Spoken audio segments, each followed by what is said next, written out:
And welcome back, everybody. It's time to talk about my top 10 modern platformers.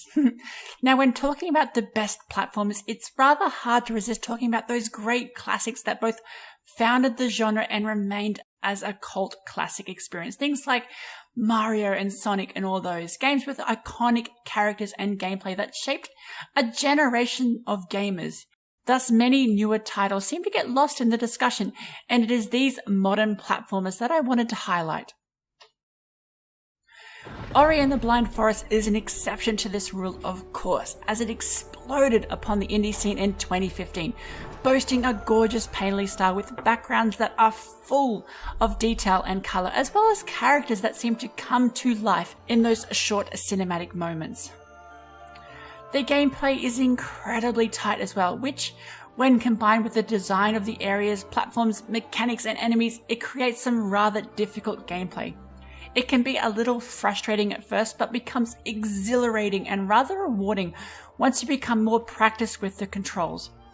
Performing such intense jumps, maneuvers and combinations of attacks makes for an enjoyable, engaging and intense experience.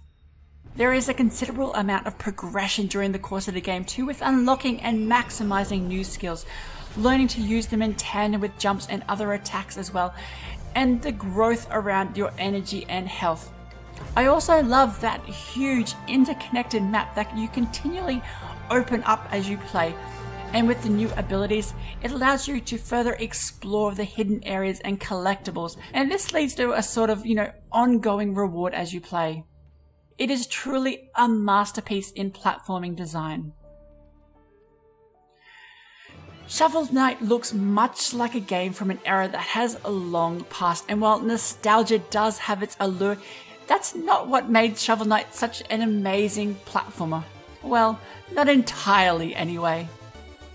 Shovel Knight is a refined, old-school platformer in every way, with each and every mechanic you would expect, yet honed and polished to absolute perfection. Animations flow in their crisp pixel art style, while still seemingly appearing to be that disjointed switch you might have expected, which is a rather hard balance to achieve. The backdrops show a level of care and detail you might not expect when contrasted with the simple platform tiles and mechanics within. Progression aspects of gear and armor, as well as general character growth in the form of health and magic in its basic form, is there too, but with the depth around the armor styles and the magic available to you, as well as the skills you have access to, it creates a lot of depth with what's available to you. Even the variety of attacks have this refined quality to them, with the basic forms and then also a mastery you are able to work towards. It is a wonderfully quirky little game too, that while paying homage to the characters and storytelling styles of past titles, it's still able to lampoon these elements with witty character lines and retorts, enemy design and an overall story of this adventure, but never in a way to belittle. These developers truly loved these games, understood them, and this is shown throughout this amazing experience. Oli Oli 2, the sequel that improved upon the base experience to create one of the more fast-paced and technical platformers around. Based around a 2D skateboarding game comes some incredibly difficult platforming, and while completing the various levels is reasonable, there is an intense amount of challenge from attaining the various optional elements and attaining that perfect score. The controls could be considered rather simplistic in terms of the movesets you're allowed, but with the placement of the various elements in each level, from the rails to the jumps and barriers, it created some rather difficult maps. Just completing those later levels was rather tough. Honestly, it was just chasing those high scores where the most fun came out of the game. There were various little tricks you could accomplish that increased your score multiplier, and finding the space and perfectly enacting those elements took a lot of patience, planning, and absolute perfect timing. It was frustrating at times, but when you chain together all those tricks to attain that near perfect run, it was just pure elation. BROFORCE is the most fun I've had with a platformer, and that's saying something. Its crazy style and aesthetic, as well as the chaotic gameplay, create some amazing heart-pumping moments as you run and gun across these levels. The level of destructibility is what makes this experience such a disorganized and enjoyable experience as you blow apart the terrain and enemies alike, as well as forge your own path across these levels. It is a cacophony of explosions and random physics flying around that are equally amusing when they kill the enemy as well as when they kill yourself. The amount of characters you have access to is great as well. And these are all based on those famous movie action franchises with their own attacks and specialities. Of course, just like the general gameplay, the characters and the skills are overtuned to 11. It is a hilarious romp through the action game genre, but with pixel graphics and destructible platforming. Rayman Legends is easily my favorite platformer of recent times and kept me entertained for many hours. I went through the entirety of the game with some, kind of fervor just because of how engaged I was by the mechanics and the gameplay. The thing is, it perfectly balances both elements of progression and the practice of these simplistic commands to create short-term goals of unlocking new areas, but also refining your play throughout to be able to take on those harder levels, as well as create those perfect runs. The levels themselves are a masterpiece of design that are able to perfectly scale the level of difficulty from the earliest adventures to the latter. The way platforms are placed, as well as the currency and other items, has a certain flow to it throughout, an internal rhythm to be aware of, and while this is all too obvious with those wonderful musical levels, it is inherent in the rest of it as well. Gradually, the amount of leeway it gives for this rhythm falls to the side, but in such a way that grows with your own abilities. I also love the amazing backdrops throughout the game. They are bright, colourful, and show an incredible amount of detail and depth. And then there are the characters that just exude personality through them with their animations, their designs, and the huge amount of costumes you are able to obtain for them. It is an amazing game, and I recommend it to everyone that likes platformers. Grow Home is one of the most innovative platform style games we've had in recent times, with both its mechanics around climbing and growing platforms. Utilizing both arms to climb was a rather interesting twist on the formula and created gameplay that naturally contained more tension and excitement than I expected. Climbing on those large structures as well as jumping off to the abyss at points was so much fun. You could leap forward, then blindly reach out for something to grab and begin your ascent once more.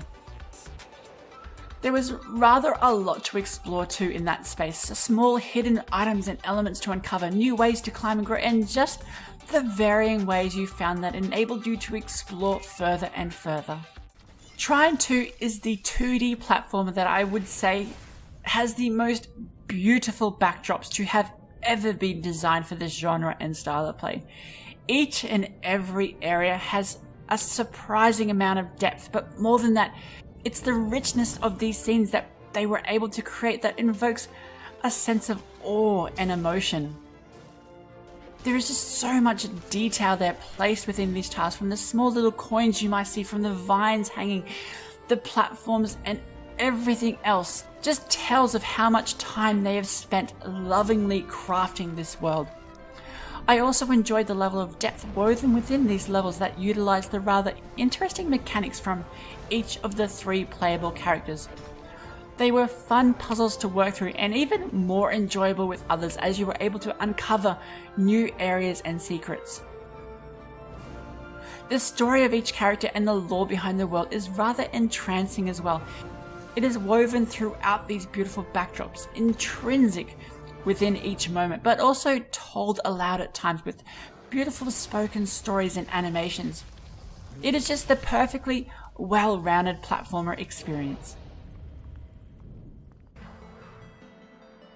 I'm just amazed at how well DUSTFORCE was able to flesh out a rather unusual theme of ninja janitors so well, with its various mechanics and styles of play. I honestly expected it to be a rather one-dimensional game, but was left constantly amazed with the depth crammed into such an amusing package. While more simple and less flashy in terms of its artistic designs than many on this list, it boasts far more refined gameplay and mechanics. The simplified nature let it pare down its focus on the actual gameplay to create some platforming perfection. Tight level design in terms of platform placement and the mechanics, and an absolutely perfect flow. The way the characters move around feels so natural and fluid too, and with the way you jump and maneuver to obtain various pieces or clean the areas feels much like a dance. It is wonderful to watch and wonderful to reenact. There is a decent amount of variation in this simple theme too, with different janitor characters with their own special way of cleaning, the various environmental elements and pollution types, and just the general gameplay they enable. Due to this, I never really got bored through the entirety of this game. Little Big Planet would have to be one of my favourite platforming franchises, having played all three over the long life of this wonderful franchise. The first was a breath of fresh air to the genre, with its tight platforming elements, colourful and detailed worlds, and its absolutely adorable characters. And with each edition, the franchise went from strength to strength, refining the mechanics, the wonderful worlds and the areas they create, as well as adding new abilities and ways of playing.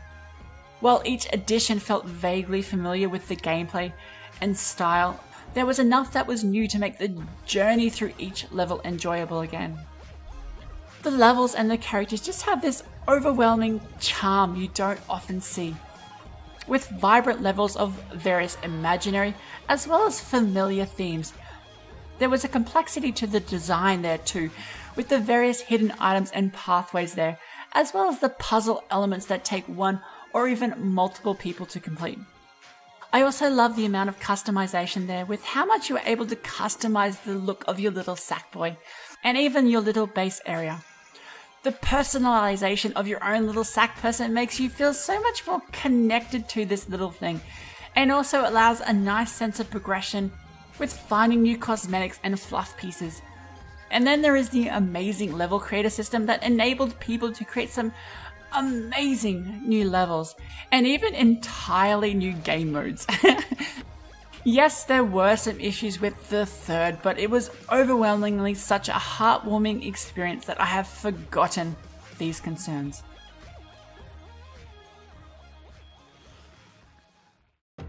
You can really tell when the developers creating a game enjoyed what they were doing, as the game just exudes that same enjoyment. Guacamelee is the product of that joy in this case.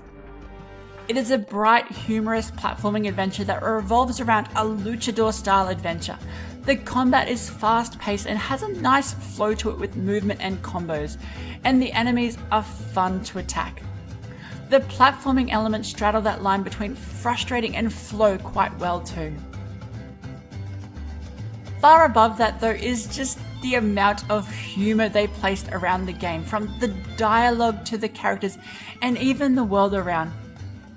Then there are various amusing anecdotes and puns hidden within the world from popular media, especially gaming, and the bosses in particular have many amusing lines that literally made me laugh out loud. It is this humour that elevated the game from, an average platformer at best to something that is truly engaging and fun to play. Well, thanks everybody, that's my top 10 modern platformers, and if you have one of your own favourites I missed, chuck it in the comments below. See ya!